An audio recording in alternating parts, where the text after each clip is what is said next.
আমরা ব্যস্ত হয়ে গেছি, ঠিক একইভাবে তারাও আমাদেরকে ভুলে যাবে।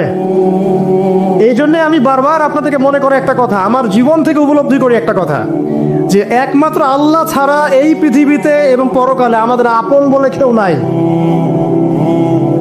বাকি সবাই সবার স্বার্থের জন্য আছে। মানুষ মানুষের অবস্থানকেই মূল্যায়ন করে, মানুষ মানুষের অবস্থানকেই মূল্যায়ন করে। আল্লাহ রাব্বুল আলামিন আপনার ভিতরটাকে ভালোবাসেন। দেখেন, আপনি যখন নামাজ পড়েন নাই, আল্লাহ পাক কিন্তু আপনাকে ধ্বংস করে দেন নাই। আল্লাহ পরম করুণাময় আপনাকে হেদায়েত দিয়ে নামাজি বানিয়ে দিয়েছেন। জীবন অনেক পাপ করেছেন, ইনস্ট্যান্ট আল্লাহ পাক শাস্তি দিতে পারতেন, আল্লাহ পাক দেন নাই। আল্লাহ আপনাকে ভালোবাসেন, আল্লাহ আমাকে ভালোবাসেন। আল্লাহ পাকের এই ভালোবাসার ঋণটা শোধ করার জন্য হলেও নামাজি হয়ে যান, আল্লাহর পথে ফিরে আসেন, দিনের জন্য কিছু করেন, দিনের ফিকির করেন, পড়াশোনা করেন। প্রিয় ভাইয়েরা, আল্লাহ পাক তৌফিক দান করুন। দেখুন, এই রিবা থেকে দূরে থাকার জন্য একটা হাদিস যথেষ্ট, যে 4 শ্রেণীর মানুষকে আল্লাহ রাসূল সাল্লাল্লাহু আলাইহি ওয়াসাল্লাম লাআনত করেছেন, অভিশাপ দিয়েছেন। ইনশাআল্লাহ আজকের লেকচার যাদের কানে যাবে, আমরা যদি না খেয়েও মরে যাই, আল্লাহ পাক না খেয়ে মারবেন না ইনশাআল্লাহ। রিজিক আছে, খাবো ইনশাআল্লাহ। কিন্তু হয়তো বা অভাব হবে, টাকা পয়সা একটু কম হতে পারে, অন্যের 10 তলা ফ্ল্যাট হবে, আমার হবে না, ঠিক আছে, অন্যের এত বিঘা বিঘা জমি আমার হয়তো হবে না। কিন্তু ইনশাআল্লাহ তাআলা এই যে দুনিয়ার মুসাফিরের জীবনটা, এটা মুসাফিরের জীবন না? মুসাফিরের জীবনটা কেটেই যাবে ইনশাআল্লাহ। কাটবে না? যে কোনো ভাবে কেটে তো যাবেই ইনশাআল্লাহ। এই যে পরকালের জীবনটা একটা চেতনার শক্তি, জানেন? দুনিয়াতে যত বাধা বিপত্তি আসুক, গাল মন্দ খান, গীবত তহমত খান, কষ্ট হোক, নির্যাতন হোক, একটা বিষয় মনের মধ্যে শান্তি দেয়। কি শান্তি? যে এই দুনিয়ার জীবনটা তো আর চিরস্থায়ী নয়, এটা তো সারা জীবন থাকবে না।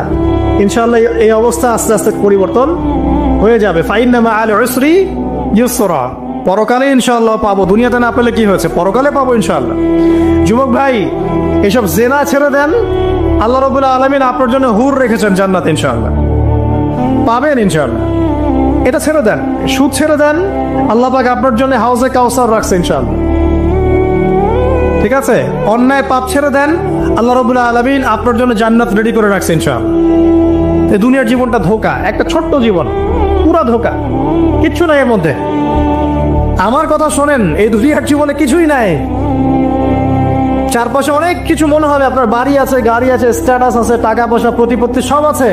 আদতে আপনি একা, আদতে আপনাকে একাই কবরে যাওয়া লাগবে, একাই আল্লাহর সাথে হিসেব নিকাশ দিতে হবে। কেউ নাই সাথে, আমাদের সাথে কেউ নাই। কিন্তু আপনি মনে করছেন যে সেলিব্রিটিজম বড়, আমি পলিটিক্যাল নেতা হয়েছি, আমাকে সবাই চেনে, আমি ইকোনমিক সেক্টরে লিড দেই, রাষ্ট্রকে লিড দেই, আমি ধর্মতাত্ত্বিক ক্ষেত্রে লিড দেই, আমাকে দেখলে মানুষ বাহবা দেয়, ইত্যাদি ইত্যাদি।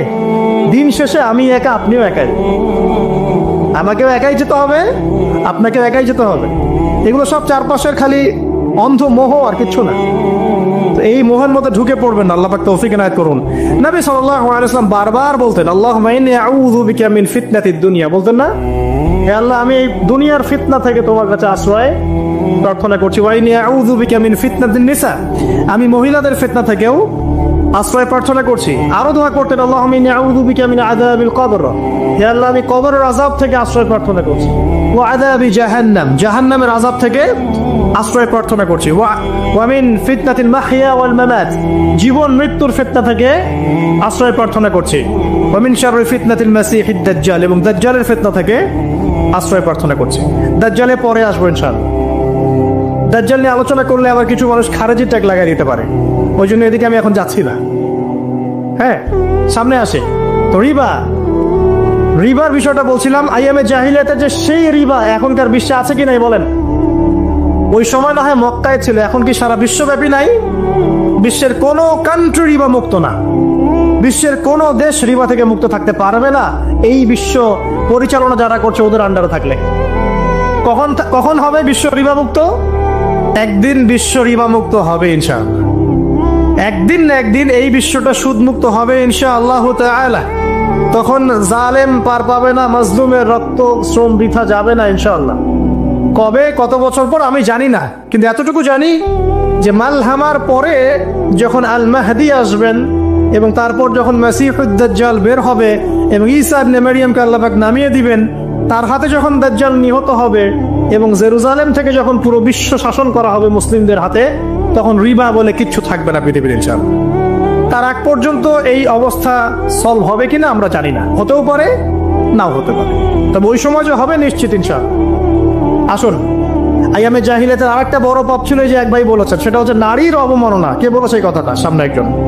হ্যাঁ, আইয়ামে জাহিলিয়াতের অন্যতম একটা সেরা পাপ ছিল কি? নারীর অবমাননা। এটা নিয়ে কি বলতে হবে? এখন ধর্মের মধ্যেও আমরা নারীদেরকে অবমাননা করছি। বহু নামাজি ব্যক্তি আছে আমাদের মধ্যে, দেখবেন বোনের সম্পত্তি দেয় নাই, মেয়েকে শিক্ষিত করতে চাচ্ছেন না। কেন চাচ্ছেন না? ওর কি অধিকার নাই শিক্ষার? আপনি কি জানেন যে আয়েশা রাদিয়াল্লাহু আনহার কাছে বহু সাহাবী হাদিসের তালিম নিয়েছেন, বহু হাদিস শিখিয়েছেন কে? মা আয়েশা রাদিয়াল্লাহু আনহা। তো তিনি যদি শিক্ষিত না হতেন শেখাতে পারতেন? তো মেয়েদের শিক্ষার দরকার আছে না?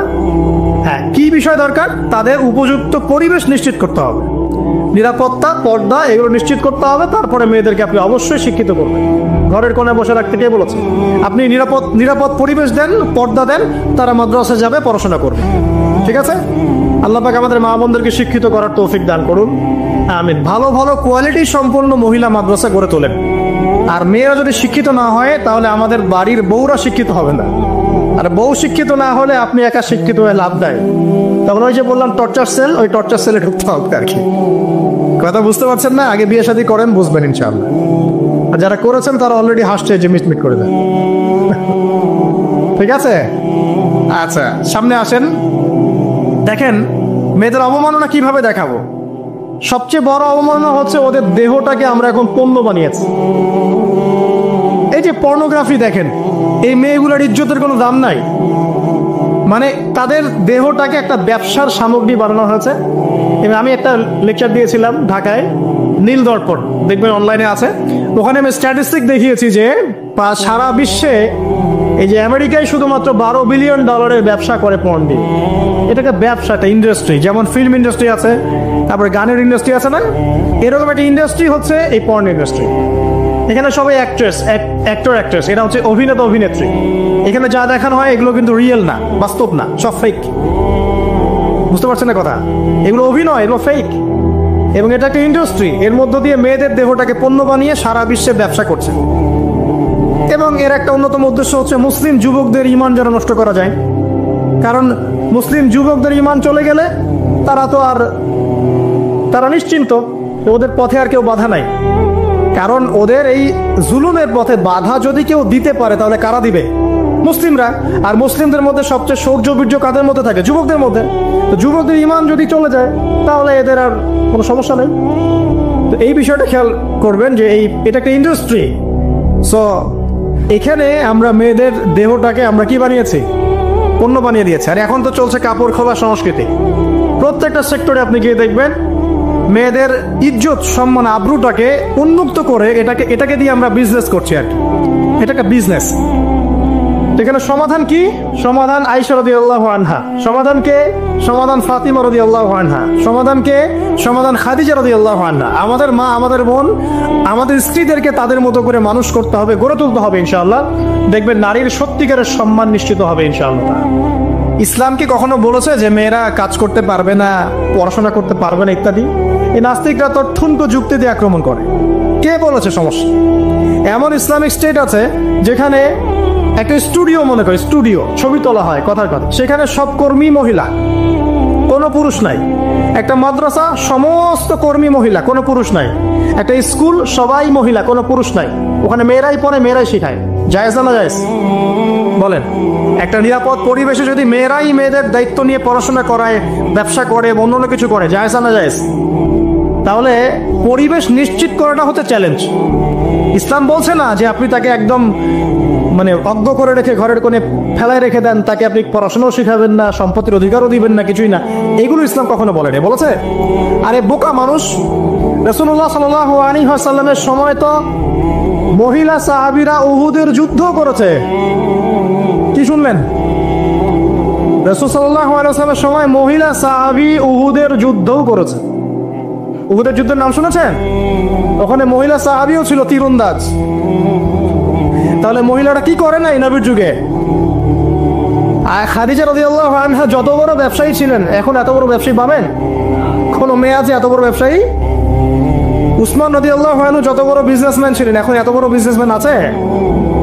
তো কি ছিল না সেই স্বর্ণ যুগে? ওই স্বর্ণ যুগের সুন্নতি আমাদেরকে আমল করতে হবে। আল্লাহ পাক তৌফিক এনায়েত করুন, আমিন। প্রিয় মা ও বোনেরা, পর্দা ছাড়বেন না। আপনাদের জন্য 4টা কাজ: স্বামীর আনুগত্য করা, লজ্জাস্থানের হেফাজত করা, আপনার 5 ওয়াক্ত সালাত ঠিকঠাক মতো আদায় করা এবং রমজান মাসে সাওম রাখা।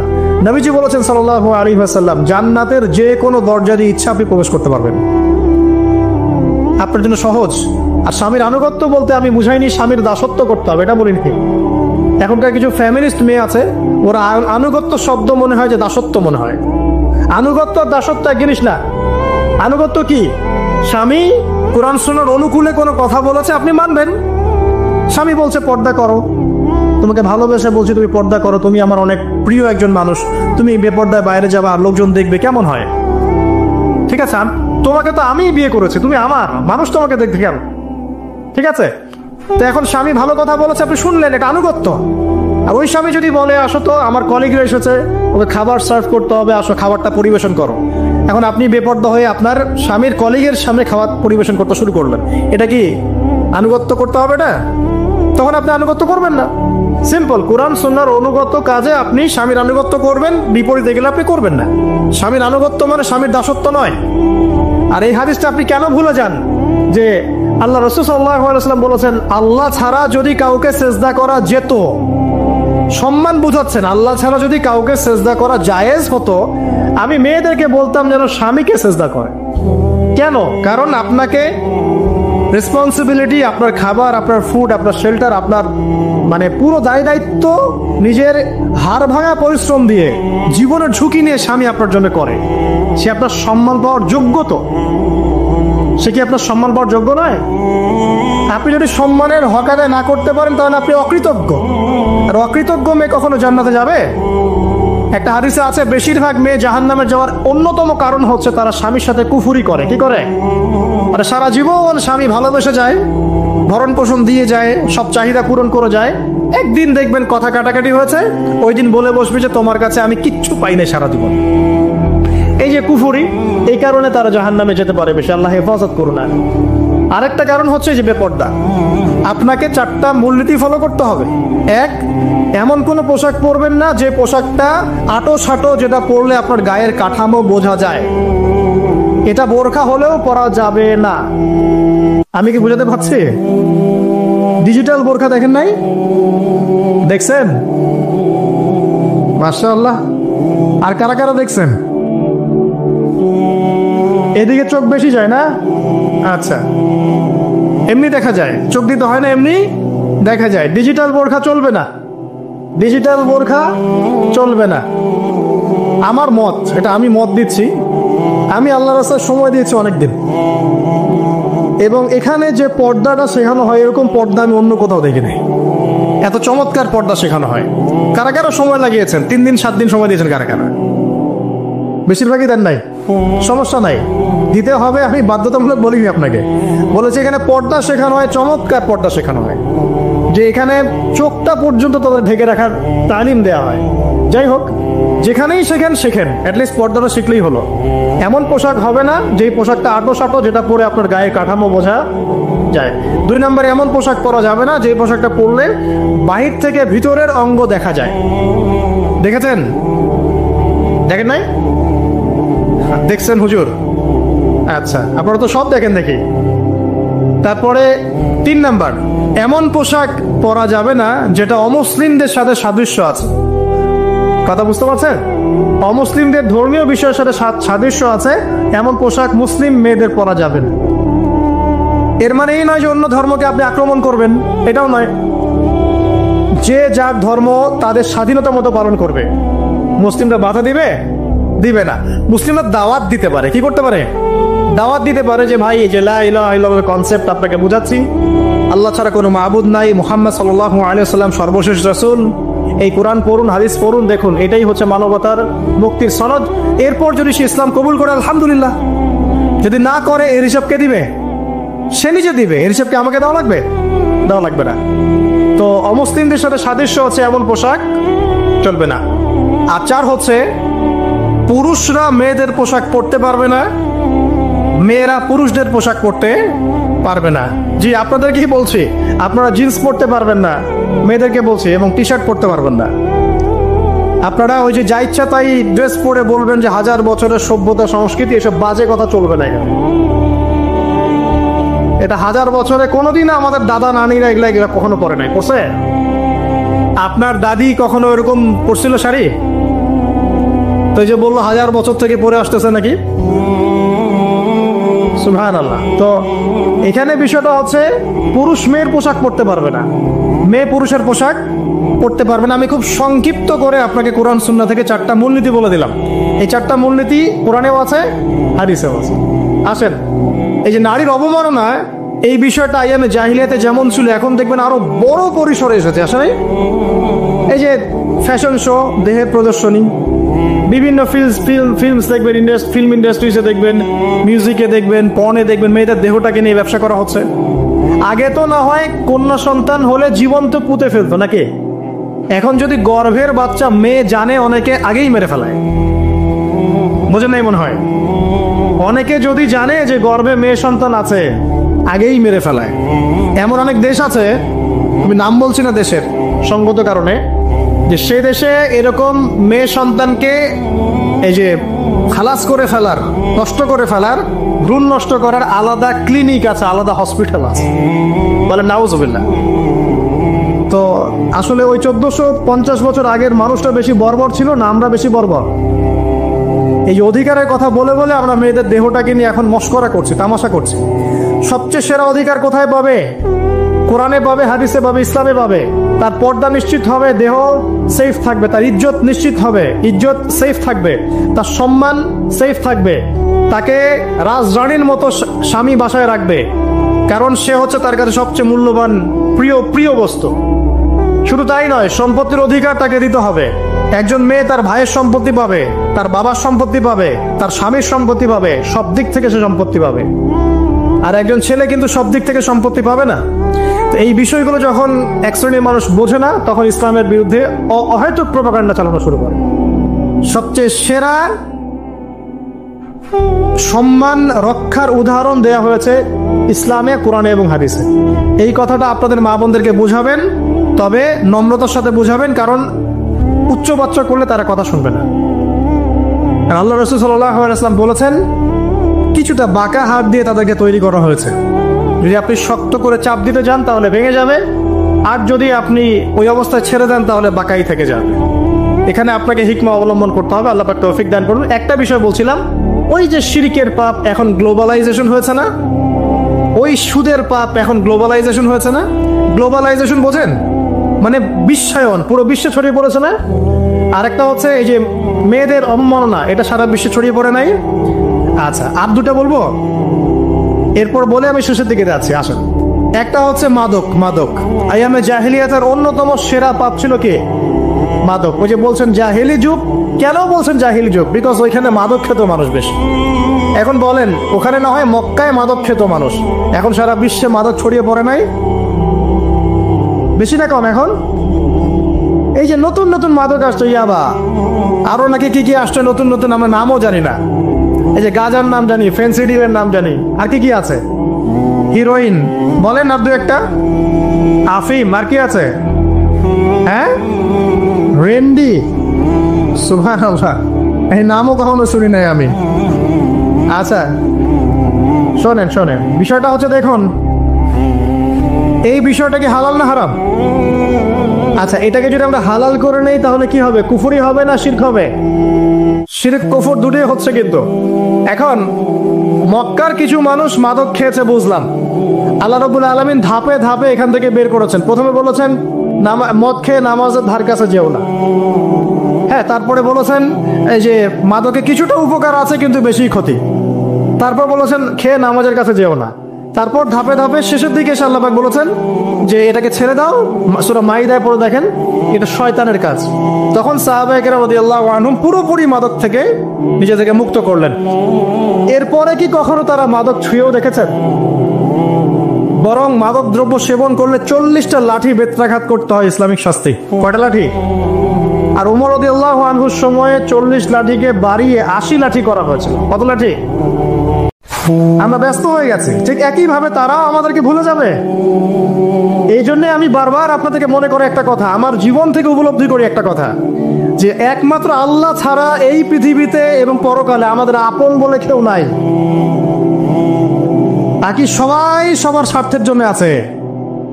মানুষ মানুষের অবস্থানকেই মূল্যায়ন করে, মানুষ মানুষের অবস্থানকেই মূল্যায়ন করে। আল্লাহ রাব্বুল আলামিন আপনার ভিতরটাকে ভালোবাসেন। দেখেন, আপনি যখন নামাজ পড়েন নাই, আল্লাহ পাক কিন্তু আপনাকে ধ্বংস করে দেন নাই। আল্লাহ পরম করুণাময় আপনাকে হেদায়েত দিয়ে নামাজি বানিয়ে দিয়েছেন। জীবন অনেক পাপ করেছেন, ইনস্ট্যান্ট আল্লাহ পাক শাস্তি দিতে পারতেন, আল্লাহ পাক দেন নাই। আল্লাহ আপনাকে ভালোবাসেন, আল্লাহ আমাকে ভালোবাসেন। আল্লাহ পাকের এই ভালোবাসার ঋণটা শোধ করার জন্য হলেও নামাজি হয়ে যান, আল্লাহর পথে ফিরে আসেন, দিনের জন্য কিছু করেন, দিনের ফিকির করেন, পড়াশোনা করেন। প্রিয় ভাইরা, আল্লাহ পাক তৌফিক দান করুন। দেখুন, এই রিবা থেকে দূরে থাকার জন্য একটা হাদিস যথেষ্ট, যে 4 শ্রেণীর মানুষকে আল্লাহ রাসূল সাল্লাল্লাহু আলাইহি ওয়াসাল্লাম লাআনত করেছেন, অভিশাপ দিয়েছেন। ইনশাআল্লাহ আজকের লেকচার যাদের কানে যাবে, আমরা যদি না খেয়েও মরে যাই, আল্লাহ পাক না খেয়ে মারবেন না ইনশাআল্লাহ। রিজিক আছে, খাবো ইনশাআল্লাহ। কিন্তু হয়তো বা অভাব হবে, টাকা পয়সা একটু কম হতে পারে, অন্যের 10 তলা ফ্ল্যাট হবে, আমার হবে না, ঠিক আছে, অন্যের এত বিঘা বিঘা জমি আমার হয়তো হবে না। কিন্তু ইনশাআল্লাহ তাআলা এই যে দুনিয়ার মুসাফিরের জীবনটা, এটা মুসাফিরের জীবন না? মুসাফিরের জীবনটা কেটেই যাবে ইনশাআল্লাহ, কাটবে না? যে কোনো ভাবে কেটে তো যাবেই ইনশাআল্লাহ। এই যে পরকালের জীবনটা একটা চেতনার শক্তি, জানেন? দুনিয়াতে যত বাধা বিপত্তি আসুক, গাল মন্দ খান, গীবত তহমত খান, কষ্ট হোক, নির্যাতন হোক, একটা বিষয় মনের মধ্যে শান্তি দেয়। কি শান্তি? যে এই দুনিয়ার জীবনটা তো আর চিরস্থায়ী নয়, এটা তো সারা জীবন থাকবে না। ইনশাআল্লাহ এই অবস্থা আস্তে আস্তে পরিবর্তন হয়ে যাবে। ফাইন্না মাআল উসরি ইউসরা, পরকালে ইনশাআল্লাহ পাবো। দুনিয়াতে না পেলে কি হয়েছে, পরকালে পাবো ইনশাআল্লাহ। যুবক ভাই, এসব জেনা ছেড়ে দেন, আল্লাহ রাব্বুল আলামিন আপনার জন্য হুর রেখেছেন জান্নাত, ইনশাআল্লাহ পাবেন ইনশাআল্লাহ। এটা ছেড়ে দেন, সুদ ছেড়ে দেন, আল্লাহ পাক আপনার জন্য হাউজে কাউসার রাখছে ইনশাআল্লাহ, ঠিক আছে? অন্যায় পাপ ছেড়ে দেন, আল্লাহ রাব্বুল আলামিন আপনার জন্য জান্নাত রেডি করে রাখছে ইনশাআল্লাহ। এই দুনিয়ার জীবনটা ধোঁকা, একটা ছোট্ট জীবন, পুরা ধোঁকা, কিচ্ছু নাই এর মধ্যে। আমার কথা শোনেন, এই দুনিয়ার জীবনে কিছুই নাই। চারপাশে অনেক কিছু মনে হবে, আপনার বাড়ি আছে, গাড়ি আছে, স্ট্যাটাস আছে, টাকা পয়সা, প্রতিপত্তি সব আছে। আদতে আপনি একা, আদতে আপনাকে একাই কবরে যাওয়া লাগবে, একাই আল্লাহর সাথে হিসেব নিকাশ দিতে হবে। কেউ নাই সাথে, আমাদের সাথে কেউ নাই। কিন্তু আপনি মনে করছেন যে সেলিব্রিটিজম, বড় আমি পলিটিক্যাল নেতা হয়েছি, আমাকে সবাই চেনে, আমি ইকোনমিক সেক্টরে লিড দেই, রাষ্ট্রকে লিড দেই, আমি ধর্মতাত্ত্বিক ক্ষেত্রে লিড দেই, আমাকে দেখলে মানুষ বাহবা দেয়, ইত্যাদি ইত্যাদি। দিন শেষে আমি একা, আপনিও একাই, আমাকেও একাই যেতে হবে, আপনাকেও একাই যেতে হবে। এগুলো সব চারপাশের খালি অন্ধ মোহ, আর কিচ্ছু না। এই মোহের মধ্যে ঢুকে পড়বেন না, আল্লাহ পাক তৌফিক এনায়েত করুন। নবী সাল্লাল্লাহু আলাইহি ওয়াসাল্লাম বারবার বলতেন, আল্লাহুম্মা ইন্নী আউযু বিকা মিন ফিতনাতিদ দুনিয়া, বলতেন না? হে আল্লাহ, আমি এই দুনিয়ার ফিতনা থেকে তোমার কাছে আশ্রয় প্রার্থনা করছি। ওয়া ইন্নী আউযু বিকা মিন ফিতনাতিন নিসা, আমি মহিলাদের ফিতনা থেকেও আশ্রয় প্রার্থনা করছি। আরো দোয়া করতেন, আল্লাহুম্মা ইন্নী আউযু বিকা মিন আযাবিল কবর, হে আল্লাহ, আমি কবরের আযাব থেকে আশ্রয় প্রার্থনা করছি। ওয়া আযাবি জাহান্নাম, জাহান্নামের আযাব থেকে আশ্রয় প্রার্থনা করছি। ওয়া মিন ফিতনাতিল মাহইয়া ওয়াল মামাত, জীবন মৃত্যুর ফিতনা থেকে আশ্রয় প্রার্থনা করছি। ওয়া মিন শাররি ফিতনাতিল মাসিহিদ দাজ্জাল, এবং দাজ্জালের ফিতনা থেকে আশ্রয় প্রার্থনা করছি। দাজ্জালে পরে আসবো ইনশাআল্লাহ। দাজ্জাল নিয়ে আলোচনা করলে আবার কিছু মানুষ খারেজি ট্যাগ লাগিয়ে দিতে পারে, ওই জন্য এদিকে আমি এখন যাচ্ছি না। হ্যাঁ, সামনে আসে তো রিবা, রিবার বিষয়টা বলছিলাম। আইয়ামে জাহিলিয়াতে যে সেই রিবা এখনকার বিশ্বে আছে কি নাই বলেন? ওই সময় না হয় মক্কায় ছিল, এখন কি সারা বিশ্বব্যাপী নাই? বিশ্বের কোনো কান্ট্রি রিবা মুক্ত না, বিশ্বের কোনো দেশ রিবা থেকে মুক্ত থাকতে পারবে না, এই বিশ্ব পরিচালনা যারা করছে ওদের আন্ডারে থাকলে। কখন হবে বিশ্ব রিবা মুক্ত? একদিন বিশ্ব রিবা মুক্ত হবে ইনশাআল্লাহ। একদিন না একদিন এই বিশ্বটা সুদ মুক্ত হবে ইনশাআল্লাহ তাআলা। তখন জালেম পার পাবে না, মাজলুমের রক্ত শ্রম বৃথা যাবে না ইনশাআল্লাহ। কবে, কত বছর পর আমি জানি না, কিন্তু এতটুকু জানি যে মালহামার পরে যখন আল মাহদি আসবেন, এবং তারপর যখন মাসিহুদ দাজ্জাল বের হবে এবং ঈসা ইবনে মারইয়ামকে আল্লাহ পাক নামিয়ে দিবেন, তার হাতে যখন দাজ্জাল নিহত হবে এবং জেরুজালেম থেকে যখন পুরো বিশ্ব শাসন করা হবে মুসলিমদের হাতে, তখন রিবা বলে কিচ্ছু থাকবে না পৃথিবীর ইনশাআল্লাহ। তার আগ পর্যন্ত এই অবস্থা সলভ হবে কিনা আমরা জানি না, হতেও পারে নাও হতে পারে, তবে ওই সময় যে হবে নিশ্চিত ইনশাআল্লাহ। আসুন, আইয়ামে জাহিলিয়াতের আরেকটা বড় পাপ ছিল যে এক ভাই বলেছেন, সেটা হচ্ছে নারীর অবমাননা। কে বলেছে এই কথাটা? সামনে একজন। হ্যাঁ, আইয়ামে জাহিলিয়াতের অন্যতম একটা সেরা পাপ ছিল কি? নারীর অবমাননা। এটা নিয়ে কি বলতে হবে? এখন ধর্মের মধ্যেও আমরা নারীদেরকে অবমাননা করছি। বহু নামাজি ব্যক্তি আছে আমাদের মধ্যে, দেখবেন বোনের সম্পত্তি দেয় নাই, মেয়েকে শিক্ষিত করতে চাচ্ছেন না। কেন চাচ্ছেন না? ওর কি অধিকার নাই শিক্ষার? আপনি কি জানেন যে আয়েশা রাদিয়াল্লাহু আনহার কাছে বহু সাহাবী হাদিসের তালিম নিয়েছেন, বহু হাদিস শিখিয়েছেন কে? মা আয়েশা রাদিয়াল্লাহু আনহা। তো তিনি যদি শিক্ষিত না হতেন শেখাতে পারতেন? তো মেয়েদের শিক্ষার দরকার আছে না? হ্যাঁ, কি বিষয় দরকার? তাদের উপযুক্ত পরিবেশ নিশ্চিত করতে হবে, নিরাপত্তা, পর্দা এগুলো নিশ্চিত করতে হবে। তারপরে মেয়েদেরকে আপনি অবশ্যই শিক্ষিত করবেন। ঘরের কোণে বসে রাখতে কে বলেছে? আপনি নিরাপদ পরিবেশ দেন, পর্দা দেন, তারা মাদ্রাসায় যাবে, পড়াশোনা করবে। ঠিক আছে? আল্লাহ পাক আমাদের মা বোনদেরকে শিক্ষিত করার তৌফিক দান করুন, আমিন। ভালো ভালো কোয়ালিটি সম্পন্ন মহিলা মাদ্রাসা গড়ে তোলেন। আর মেয়েরা যদি শিক্ষিত না হয় তাহলে আমাদের বাড়ির বউরা শিক্ষিত হবে না। আর বউ শিক্ষিত না হলে আপনি একা শিক্ষিত হয়ে লাভ দেয়। তখন ওই যে বললাম টর্চার সেল, ওই টর্চার সেলে ঢুকতে হবে আর কি। কথা বুঝতে পারছেন না? আগে বিয়ে শাদী করেন, বুঝবেন ইনশাআল্লাহ। আর যারা করেছেন তারা অলরেডি হাসছে যে মিটমিট করে দেন। ঠিক আছে? আচ্ছা, সামনে আসেন। দেখেন মেয়েদের অবমাননা কিভাবে দেখাবো। সবচেয়ে বড় অবমাননা হচ্ছে ওদের দেহটাকে আমরা এখন পণ্য বানিয়েছি। এই যে পর্নোগ্রাফি দেখেন, এই মেয়েগুলোর ইজ্জতের কোনো দাম নাই। মানে তাদের দেহটাকে একটা ব্যবসার সামগ্রী বানানো হয়েছে। এবং আমি একটা লেকচার দিয়েছিলাম ঢাকায়, নীল দর্পণ, দেখবেন অনলাইনে আছে। ওখানে আমি স্ট্যাটিস্টিক দেখিয়েছি যে সারা বিশ্বে এই যে আমেরিকায় শুধুমাত্র $12 বিলিয়ন ব্যবসা করে পর্ন দিয়ে।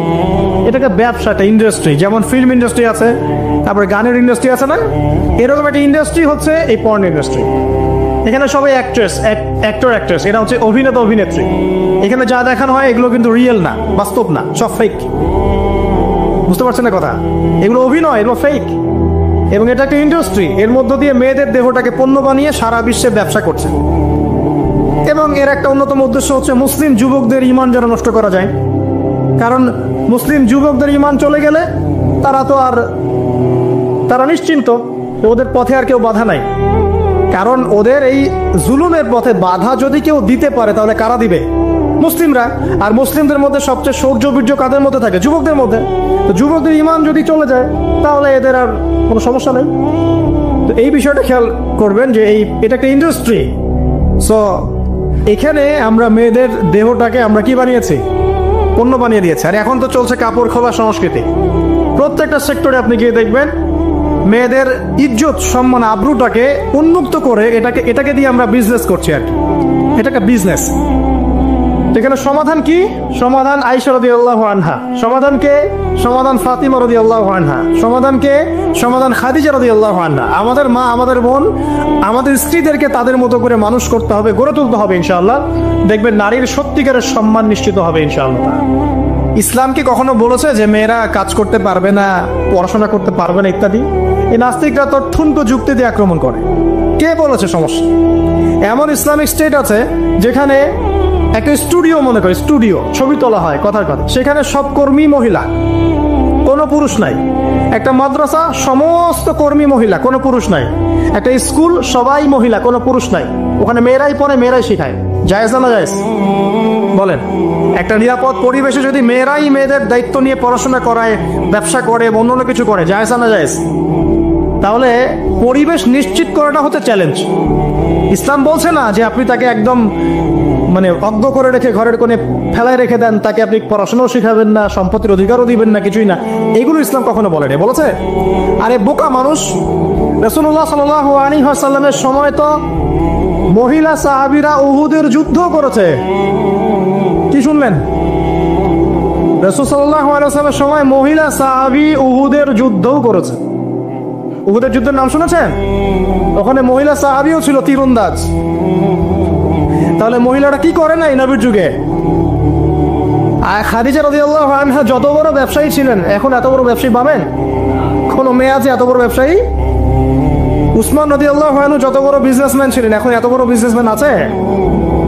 তো কি ছিল না সেই স্বর্ণযুগে? ওই স্বর্ণযুগের সুন্নতি আমাদেরকে আমল করতে হবে। আল্লাহ পাক তৌফিক এনায়েত করুন, আমিন। প্রিয় মা ও বোনেরা, পর্দা ছাড়বেন না। আপনাদের জন্য 4টা কাজ: স্বামীর আনুগত্য করা, লজ্জাস্থানের হেফাজত করা, আপনার 5 ওয়াক্ত সালাত ঠিকঠাক মতো আদায় করা এবং রমজান মাসে সাওম রাখা। নবীজি বলেছেন সাল্লাল্লাহু আলাইহি ওয়াসাল্লাম, জান্নাতের যে কোনো দরজা দিয়ে ইচ্ছা আপনি প্রবেশ করতে পারবেন। আপনার জন্য সহজ। আর স্বামীর আনুগত্য বলতে আমি বুঝাইনি স্বামীর দাসত্ব করতে হবে, এটা বলিনি। এখনকার কিছু ফ্যামিলিস্ট মেয়ে আছে, ওরা আনুগত্য শব্দ মনে হয় যে দাসত্ব মনে হয়। আনুগত্য আর দাসত্ব এক জিনিস না। আনুগত্য কি? স্বামী কোরআন সুন্নাহর অনুকূলে কোনো কথা বলেছে, আপনি মানবেন। স্বামী বলছে পর্দা করো, তোমাকে ভালোবেসে বলছি তুমি পর্দা করো, তুমি আমার অনেক প্রিয় একজন মানুষ, তুমি বেপর্দায় বাইরে যাবা, লোকজন দেখবে, কেমন হয়? ঠিক আছে, তোমাকে তো আমি বিয়ে করেছি, তুমি আমার মানুষ, তোমাকে দেখবে কেন? ঠিক আছে, তো এখন স্বামী ভালো কথা বলেছে, আপনি শুনলেন, এটা আনুগত্য। আর ওই স্বামী যদি বলে আসো তো আমার কলিগরা এসেছে, ওকে খাবার সার্ভ করতে হবে, আসো খাবারটা পরিবেশন করো, এখন আপনি বেপর্দা হয়ে আপনার স্বামীর কলিগের সামনে খাবার পরিবেশন করতে শুরু করলেন, এটা কি আনুগত্য করতে হবে না? তখন আপনি আনুগত্য করবেন না। সিম্পল, কোরআন সুন্নাহর অনুগত কাজে আপনি স্বামীর আনুগত্য করবেন, বিপরীতে গেলে আপনি করবেন না। স্বামীর আনুগত্য মানে স্বামীর দাসত্ব নয়। আর এই হাদিসটা আপনি কেন ভুলে যান যে আল্লাহ রাসূল সাল্লাল্লাহু আলাইহি ওয়াসাল্লাম বলেছেন, আল্লাহ ছাড়া যদি কাউকে সেজদা করা যেত, সম্মান বুঝাচ্ছেন, আল্লাহ ছাড়া যদি কাউকে সেজদা করা জায়েজ হতো, আমি মেয়েদেরকে বলতাম যেন স্বামীকে সেজদা করে। কেন? কারণ আপনাকে রেসপন্সিবিলিটি, আপনার খাবার, আপনার ফুড, আপনার শেল্টার, আপনার মানে পুরো দায় দায়িত্ব নিজের হাড় ভাঙা পরিশ্রম দিয়ে, জীবনের ঝুঁকি নিয়ে স্বামী আপনার জন্য করে। সে আপনার সম্মান পাওয়ার যোগ্য তো? সে কি আপনার সম্মান পাওয়ার যোগ্য নয়? আপনি যদি সম্মানের হক আদায় না করতে পারেন তাহলে আপনি অকৃতজ্ঞ। আর অকৃতজ্ঞ মেয়ে কখনো জান্নাতে যাবে? একটা হাদিসে আছে, বেশিরভাগ মেয়ে জাহান্নামে যাওয়ার অন্যতম কারণ হচ্ছে তারা স্বামীর সাথে কুফুরি করে। কি করে? আরে সারা জীবন স্বামী ভালোবেসে যায়, ভরণ পোষণ দিয়ে যায়, সব চাহিদা পূরণ করে যায়, একদিন দেখবেন কথা কাটাকাটি হয়েছে, ওই দিন বলে বসবে যে তোমার কাছে আমি কিচ্ছু পাই না সারা জীবন। এই যে কুফুরি, এই কারণে তারা জাহান্নামে যেতে পারে বেশি। আল্লাহ হেফাজত করুন। আরেকটা কারণ হচ্ছে যে বেপর্দা। আপনাকে 4টা মূলনীতি ফলো করতে হবে। 1, এমন কোনো পোশাক পরবেন না যে পোশাকটা আটো সাটো, যেটা পরলে আপনার গায়ের কাঠামো বোঝা যায়। এটা বোরখা হলেও পরা যাবে না। আমি কি বুঝাতে পারছি? ডিজিটাল বোরখা দেখেন নাই? দেখছেন? মাশাআল্লাহ। আর কারা কারা দেখছেন? এদিকে চোখ বেশি যায় না? আচ্ছা, এমনি দেখা যায়, চোখ দিতে হয় না, এমনি দেখা যায়। ডিজিটাল বোরখা চলবে না, ডিজিটাল বোরখা চলবে না। আমার মত, এটা আমি মত দিচ্ছি, আমি আল্লাহর রাস্তায় সময় দিয়েছি অনেকদিন, এবং এখানে যে পর্দাটা শেখানো হয় এরকম পর্দা আমি অন্য কোথাও দেখিনি। এত চমৎকার পর্দা শেখানো হয়।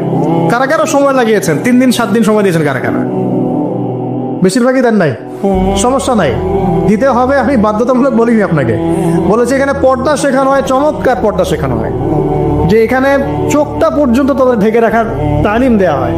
যাই হোক, যেখানেই শেখেন, অ্যাটলিস্ট পর্দাটা শিখলেই হলো। এমন পোশাক হবে না যেই পোশাকটা আটো সাটো, যেটা পরে আপনার গায়ে কাঠামো বোঝা যায়। 2 নম্বরে এমন পোশাক পরা যাবে না যে পোশাকটা পরলে বাহির থেকে ভিতরের অঙ্গ দেখা যায়। দেখেছেন? দেখেন নাই? দেখছেন হুজুর? আচ্ছা, আপনারা তো সব দেখেন দেখি। তারপরে 3 নাম্বার, এমন পোশাক পরা যাবে না যেটা অমুসলিমদের সাথে সাদৃশ্য আছে। কথা বুঝতে পারছেন? অমুসলিমদের ধর্মীয় বিষয়ের সাথে সাদৃশ্য আছে এমন পোশাক মুসলিম মেয়েদের পরা যাবে না। এর মানে এই নয় যে অন্য ধর্মকে আপনি আক্রমণ করবেন, এটাও নয়। যে যার ধর্ম তাদের স্বাধীনতা মতো পালন করবে। মুসলিমরা বাধা দিবে? দিবে না। মুসলিমরা দাওয়াত দিতে পারে। কি করতে পারে? দাওয়াত দিতে পারে যে ভাই, এই যে লা ইলাহা ইল্লাল্লাহ কনসেপ্ট আপনাকে বুঝাচ্ছি, আল্লাহ ছাড়া কোনো মাবুদ নাই, মুহাম্মদ সাল্লাল্লাহু আলাইহি ওয়াসাল্লাম সর্বশেষ রাসূল, এই কোরআন পড়ুন, হাদিস পড়ুন, দেখুন এটাই হচ্ছে মানবতার মুক্তির সনদ। এরপর যদি সে ইসলাম কবুল করে আলহামদুলিল্লাহ, যদি না করে এর হিসাব কে দিবে?